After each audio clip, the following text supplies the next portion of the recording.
AP రాజకీయాలు ప్రస్తుతం చిత్తూరు రాజకీయాల వైపు చూస్తున్నాయి. శ్రీకాళహస్తి మాజీ జనసేన ఇన్ఛార్జ్ విరతకోట డ్రైవర్ శ్రీనివాసులు రాయుడుగా పిలువబడే వ్యక్తి హత్య కేసులో తాజాగా ఒక కీలక పరిణామం చోటు చేసుకుంది. రాయుడు తనను హతమార్చే ముందు తీసిన సెల్ఫీ వీడియో ఇప్పుడు బయటకొచ్చింది. ఈ వీడియోలో రాయుడు సంచలన విషయాలను వెల్లడించారు. 2023 నవంబర్ నుండి ఎమ్మెల్యే సుధీర్ రెడ్డితో టచ్లో ఉన్నట్టు జనసేన నాయకులు పేట చంద్రశేఖర్, కొట్టే సాయి ప్రసాద్, సుధీర్ రెడ్డి అనుచరుడు సుజిత్ రెడ్డి ద్వారా ఎమ్మెల్యేతో పరిచయం అయిందని స్పష్టంగా చెప్పాడు. ఈ వీడియో ప్రస్తుతం సోషల్ మీడియాలో వైరల్ గా మారింది. తక్షణ ప్రభావం చిత్తూరు రాజకీయ వర్గాల్లో తీవ్ర కలకలం రేపుతోంది.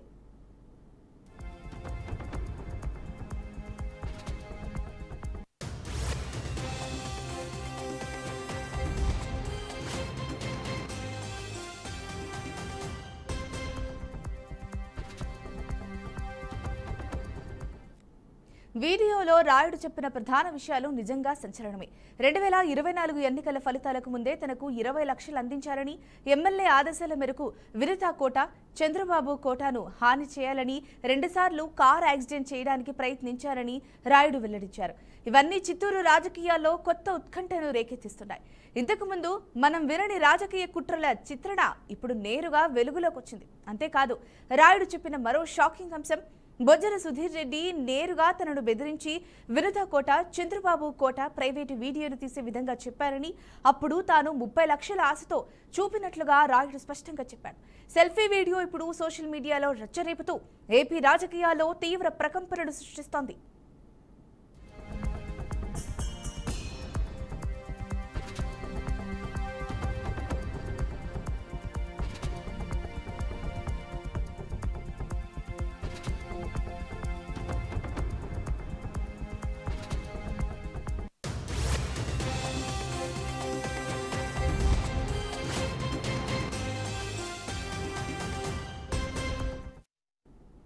డ్రైవర్ రాయుడు హత్య కేసులో తమకెలాంటి సంబంధం లేదని శ్రీకాళహస్తి జనసేన మాజీ ఇన్ఛార్జ్ కోట వినుత అన్నారు.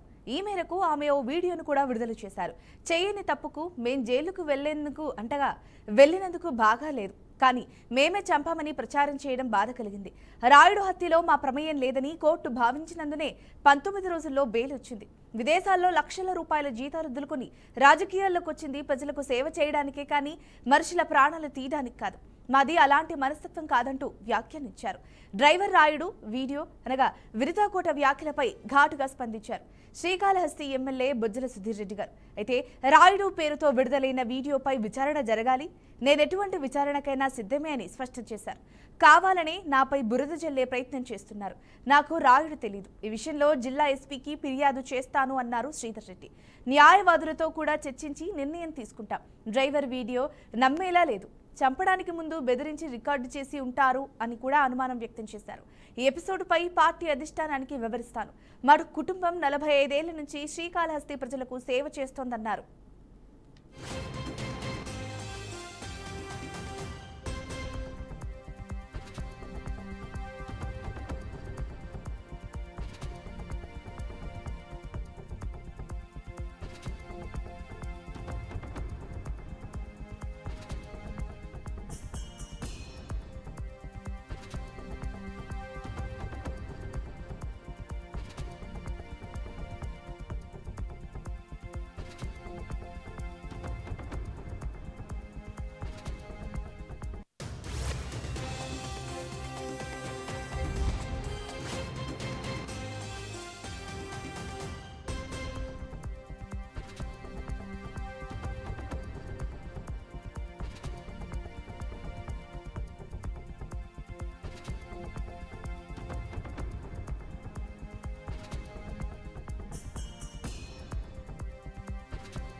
నేను మీ వినూత తెలుగింటి ఆడబిడ్డగా మీడియా ద్వారా రాష్ట్ర ప్రజానికానికి, శ్రీకాళహస్తి నియోజకవర్గ ప్రజలకు, నాతో పనిచేసిన మా జనసైనికులకు కొన్ని విషయాలు తెలియజేయడానికి మీ ముందుకు వీడియో ద్వారా వస్తున్నాను.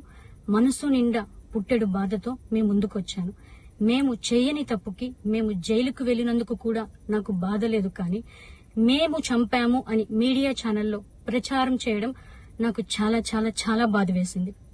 అతని చావులో మా ప్రమేయం లేదని గౌరవ కోర్టు భావించింది కాబట్టే నాకు 19 రోజుల్లో బెయిల్ వచ్చింది. సబ్సిక్వెంట్లీ 1 నెలలో మా అందరికీ బెయిల్ వచ్చింది. మేము ఫారెన్ లో లక్షల జీతాలు వదులుకొని రాజకీయాల్లోకి వచ్చింది ప్రజలకు సేవ చేయడానికి కానీ మనుషుల ప్రాణాలను తీయడానికైతే కాదు. అలాంటి మనస్తత్వం మాది కాదు. ఈ కేసులో మాకు ఎలాంటి సంబంధం లేదని గౌరవ కోర్టులో మేము నిరూపించుకొని క్లీన్ చీట్ తో తప్పకుండా ఈ కేసు నుండి బయటకు వస్తాం. ఈ కేసు చెన్నై కోర్టులో విచారణ ఉన్నందున నేను ఈ కేసు గురించి ఇంతకు మించి మాట్లాడకూడదని మా లాయర్లు నన్ను సూచించారు. మేము ఏ తప్పు చేయలేదు. నిజ నిజాలు ఆ దేవదేవుడికి శివయ్యకి తెలుసు. ధైర్యంగా పోరాడతాం. నేను జనసేన పార్టీ అధినేత శ్రీ పవన్ కళ్యాణ్ గారిని కలవడానికి ట్రై చేస్తున్నాను కాబట్టి ఇన్ని రోజులు మీడియా ముందుకు రాలేదు. మేము ప్రస్తుతం చెన్నైలో ఉన్నాము. త్వరలో నా పైన జరిగిన కుట్రకు సంబంధించిన వీడియోలతో ఆధారాలతో మీడియా ముందుకు వస్తానని తెలియజేస్తున్నాను. న్యాయం ఎప్పటికైనా గెలుస్తుంది. ఖచ్చితంగా న్యాయం వైపు ప్రతి ఒక్కరు నిలబడతారని భావిస్తున్నాను. సత్యమేవ జయతే.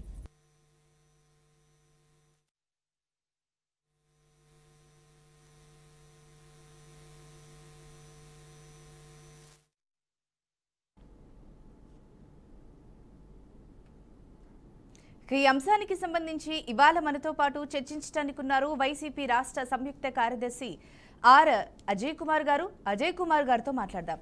నమస్కారం సార్. నమస్తే మేడం.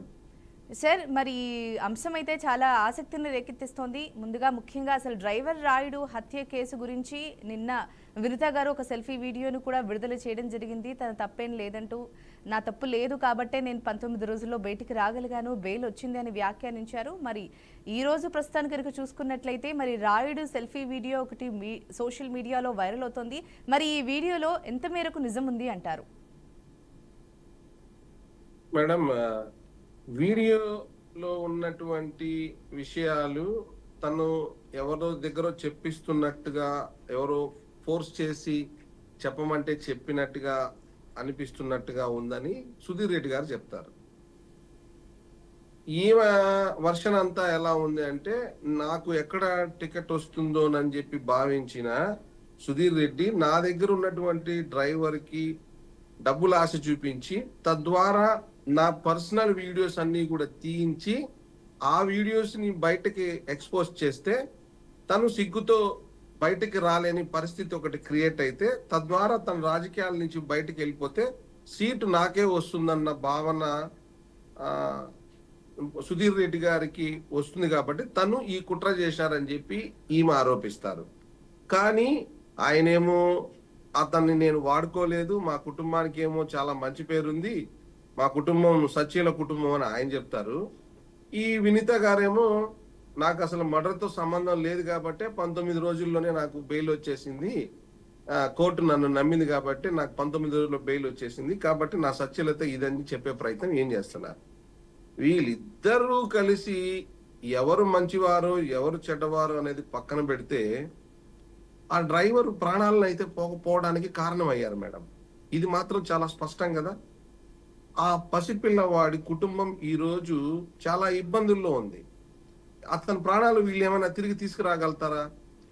వీళ్ళు ఎమ్మెల్యే కాళహస్తికి ఎవరు కావాలి అనే దాని మీద ఒకరు కుట్ర చేసి ఉండవచ్చు, మరొకరు కుట్ర చేయకుండా దానికి బలై ఉండొచ్చు. అల్టిమేట్ గా వీళ్ళు ఇరువురి రాజకీయ వ్యవహారంలో ఆ పిల్లవాడు చనిపోయినాడు మేడం. ఆ ప్రాణాలను అయితే వీళ్ళు తీసుకురాలేరు కదా.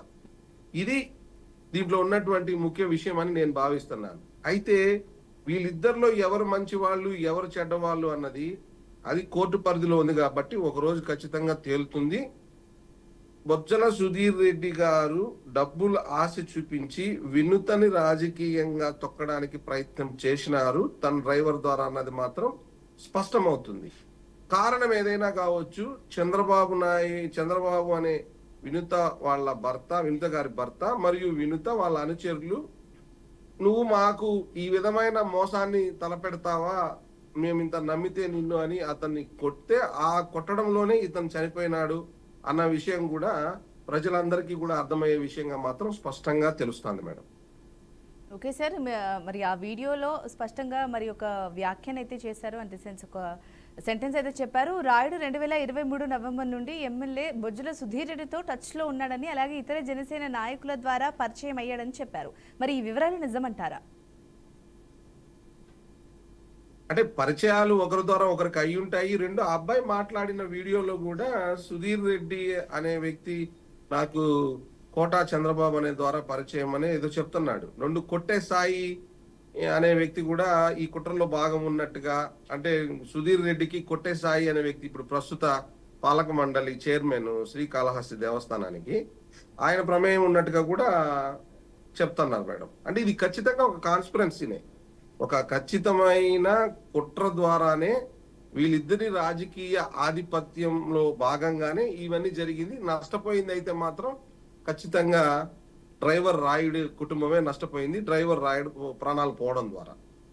ఓకే సార్, అలాగే ఆ వీడియోలో మరొక అంశం బయటకు వచ్చింది. ఏంటి అని అంటే 2024 ఎన్నికల కన్నా ముందు 20 లక్షలు పొందారని, దానికి కారణం అంటే వినిత కోట చంద్రబాబు కోటాకు హాని చేయాలని చెప్పి 2 సార్లు కార్ యాక్సిడెంట్ చేసేందుకు కూడా ప్రయత్నించారని చెప్పడం కూడా జరుగుతోంది సార్. మరి ఇది కూడా ఎంత మేరకు నిజం అంటారు? ఇప్పుడు ఆ అబ్బాయి ఎవరితోనో చెప్తుంటే తీసిన వీడియో లాగా లేదు. తను ఒక సెల్ ఫోన్ వీడియో ముందు, కెమెరా ముందు చెప్పమంటే మాట్లాడినట్టుగా అనిపించినట్టుగా అర్థమవుతోంది. సో వేరెవరితోనో డిస్కస్ చేస్తూ ఇలా జరిగింది, ఆయన చంపడానికి ప్రయత్నం చేశారు, ఈ విషయం నాకు తెలుసు, కార్ యాక్సిడెంట్ కూడా చేసి చంపాలనుకున్నారు అని అర్థం వచ్చారు. వేరే వాళ్ళతో రహస్యంగా మాట్లాడుతూ ఉంటే తీసిన వీడియో లాగా లేదు. తను ఓపెన్ స్టేట్మెంట్ ఇచ్చేసినాడు. అంటే అతనికి ఆ అవసరం ఎందుకు వచ్చింది, ఎక్కడొచ్చింది, ఏ కారణం వల్ల వచ్చింది?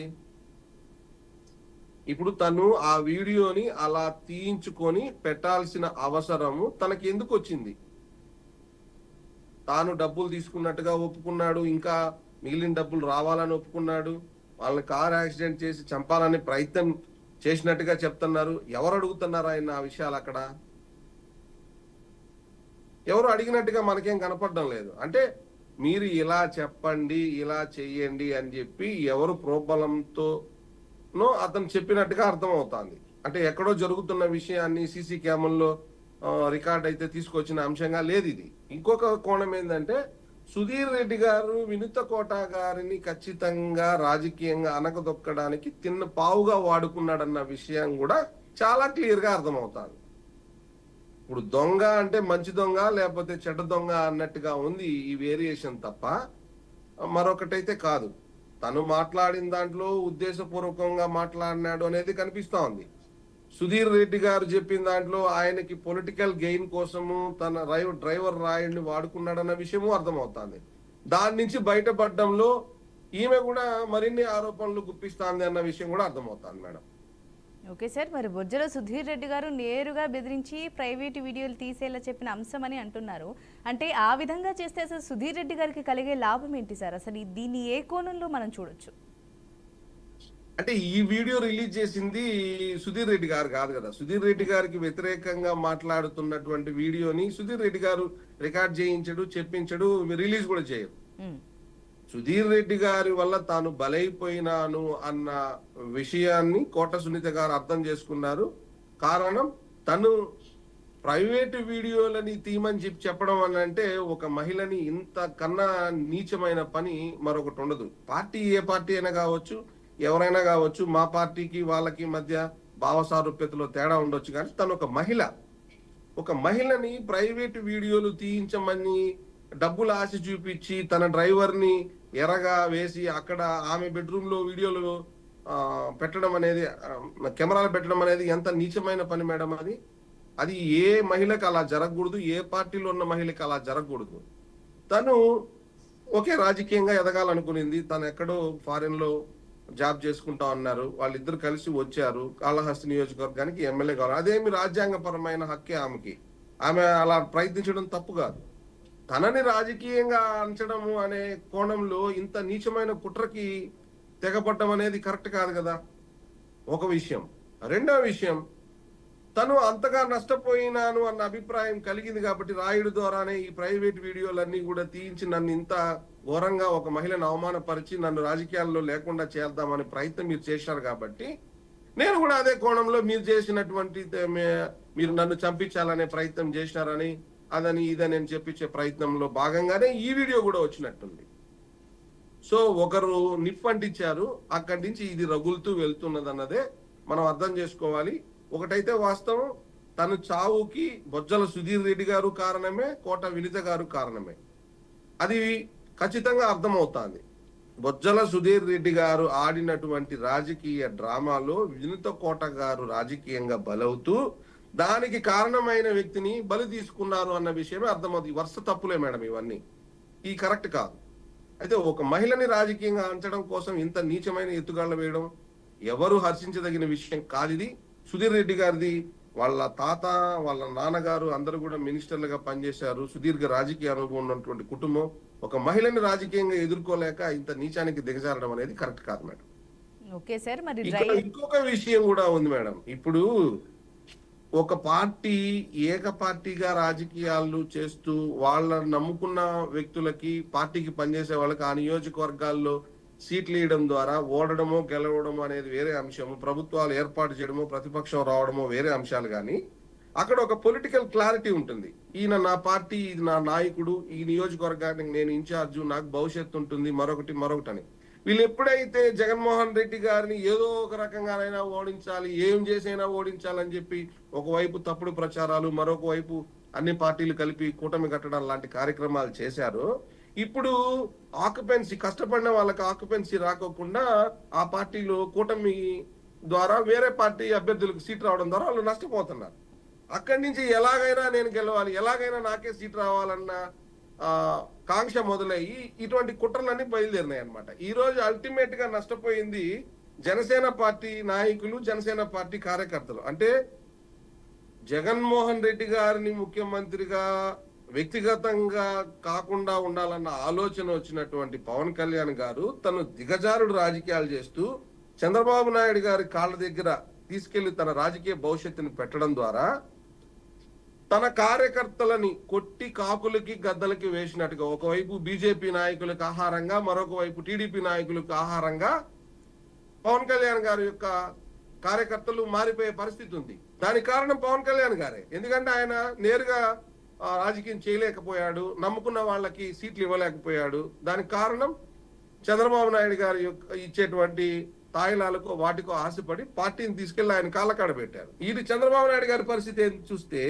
ఆయన సొంతంగా గెలవలేక పవన్ కళ్యాణ్ గారి మీద ఆధారపడి, పవన్ కళ్యాణ్ అనే వ్యక్తి యొక్క బీజేపీ అనే పార్టీ యొక్క సపోర్టుతోనే ఈ రోజు ఆయన ముఖ్యమంత్రిగా ప్రమాణ స్వీకారం చేసే పరిస్థితి ఉంది. అక్కడ కొన్ని చోట్ల తెలుగుదేశం పార్టీ అభ్యర్థులు తమ అభ్యర్థిత్వాన్ని కోల్పోవడం కష్టపడిన వాళ్ళకి జరిగింది.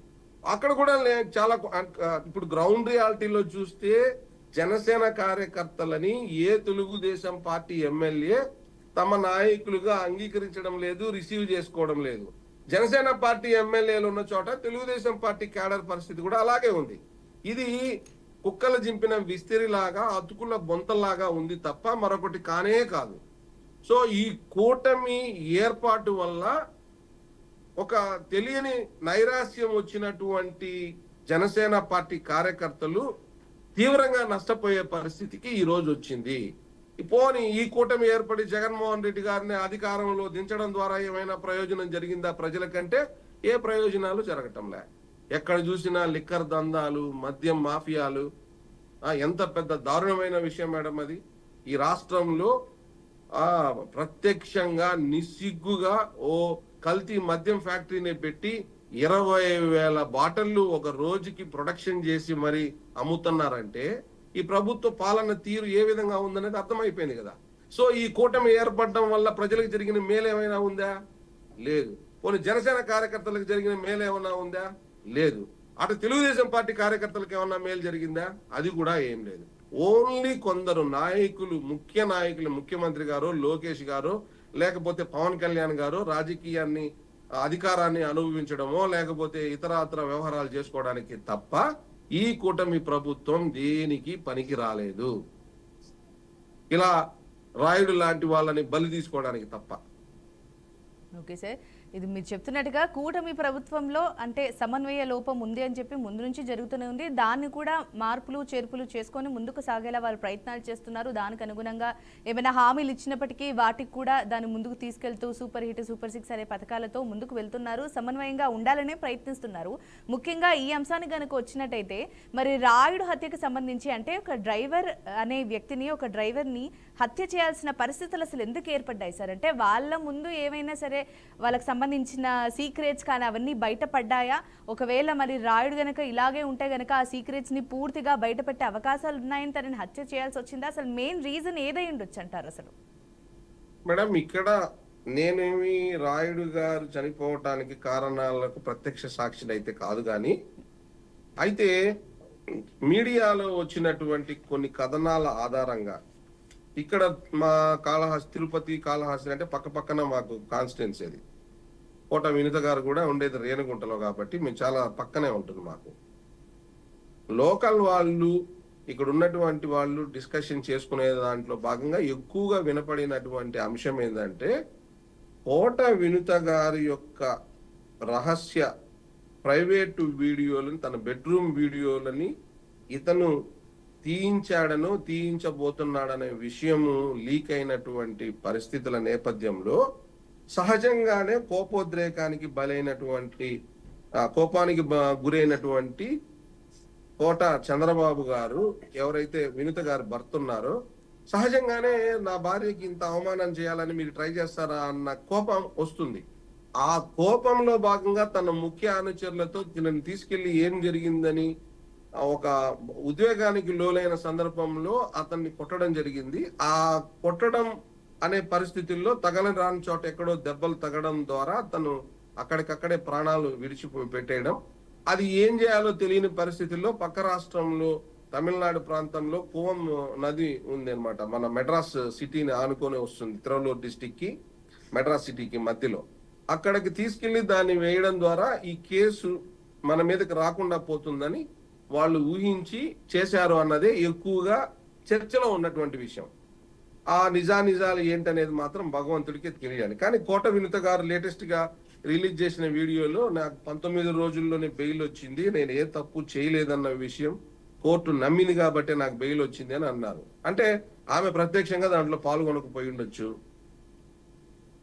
కోట చంద్రబాబు గారే ఒకవేళ పాల్గొని ఉండొచ్చు. అది మనం ఏది కూడా ఇది మిత్తంగా ఇది అని చెప్పలేము, అది పోలీసు విచారణలో తేలాల్సినటువంటి విషయమే. కానీ అక్కడ ఉన్నటువంటి చెన్నై కమిషనర్, ఏదైతే పోలీస్ కమిషనర్ ఉన్నారో, ప్రాథమికంగా ఆయన ఇచ్చిన స్టేట్మెంట్ ఆధారంగా అయితే వీళ్ళు కాళహస్తి అనే ప్రాంతంలో తనని కొట్టారు, కొడితే అతను చనిపోతే ఎక్కడికి తీసుకెళ్ళో తెలియని పరిస్థితుల్లో తీసుకొచ్చి ఇక్కడ వేశారు.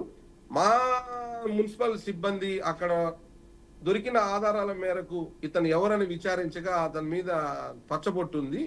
ఆ పచ్చబొట్టు నుంచి మేము కనుక్కోగా కోట వినుత అక్కడ క్యాండిడేట్ గా కంటెస్ట్ చేయాలని అనుకున్నారు కాళహస్తిలో. అతనికి సంబంధించిన వ్యక్తి ఈయనని తెలిసి వాళ్ళని మేము విచారించగా విచారణలో బయటపడిన విషయాలు ఇవన్నీ మాత్రమే ఆయన చెప్పారు. సో అల్టిమేట్ గా పోలీసు అనే వారు విచారించకుండా ఒక నిర్ణయానికి, ఒక అభిప్రాయానికి రారు కదా మేడం.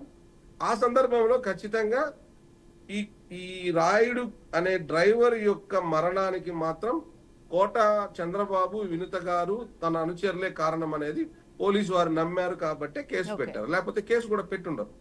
పైగా అదే మన రాష్ట్రం కూడా కాదు కదా, అధికారం ఒకరికి ఉంది ఒకరికి లేదు కాబట్టి వీళ్ళని ఇట్లా హింసించాలి అట్లా హింసించాలి అనుకోవడానికి. అది తమిళనాడు రాష్ట్రం కాబట్టి తమిళనాడులో వీళ్ళ ఇన్ఫ్లుయెన్స్ వాళ్ళ ఇన్ఫ్లుయెన్స్ కాకుండా అక్కడ పోలీసింగ్ కూడా కొంచెం నిజాయితీగా వ్యవహరిస్తారు. రైట్ సార్, దాంట్లో భాగంగా ఆధారాలకు అనుగుణంగానే వాళ్ళ మీద కేసు పెట్టడం జరిగింది. రైట్ సార్, మరి ఈ ఘటనకు సంబంధించి అసలు ఎలా జరిగింది ఏంటి అనేది దాని గురించి మీ తరపు నుంచి ఒక చక్కటి విశ్లేషణ అందించారు సార్. ధన్యవాదాలు.